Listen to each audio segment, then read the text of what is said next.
বিসমিল্লাহির রহমানির রহিম। আলী হায়দার, মানবাধিকার সামাজিক উন্নয়ন কল্যাণ পরিষদের চেয়ারম্যান, ঢাকা থেকে বলছি। আজকে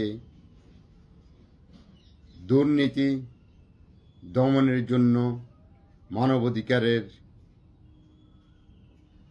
সক্রিয় অধিকারী হিসাবে কাজ করার জন্য সারা দেশব্যাপী মানবাধিকারের কর্মী নেওয়া হচ্ছে। আপনি স্বেচ্ছায় মানবাধিকারের কর্মী হিসেবে কাজ করতে পারেন দুর্নীতিমুক্ত সভ্য সমাজ গড়ার লক্ষ্যে। আজকে দুর্নীতি প্রতিরোধ করতে পারলে আপনার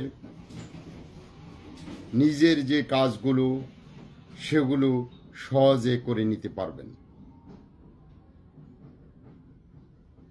দুর্নীতিমুক্ত বাংলাদেশ গড়ে তুললে দেশের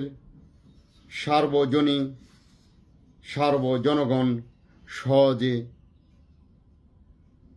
সহজতরভাবে যে কোনো কাজ করে নিতে পারবেন। ইনশাআল্লাহ আমরা চাচ্ছি মানবাধিকারের মাধ্যমে দুর্নীতিমুক্ত বাংলাদেশ গড়ে তোলার জন্য। এই টেকনাফ থেকে তেঁতুলিয়া পর্যন্ত আসুন, সবাই ঐক্যবদ্ধ হন, মানবাধিকারের কর্মী হিসেবে কাজ করুন, দুর্নীতিমুক্ত দেশ গড়ে তুলুন।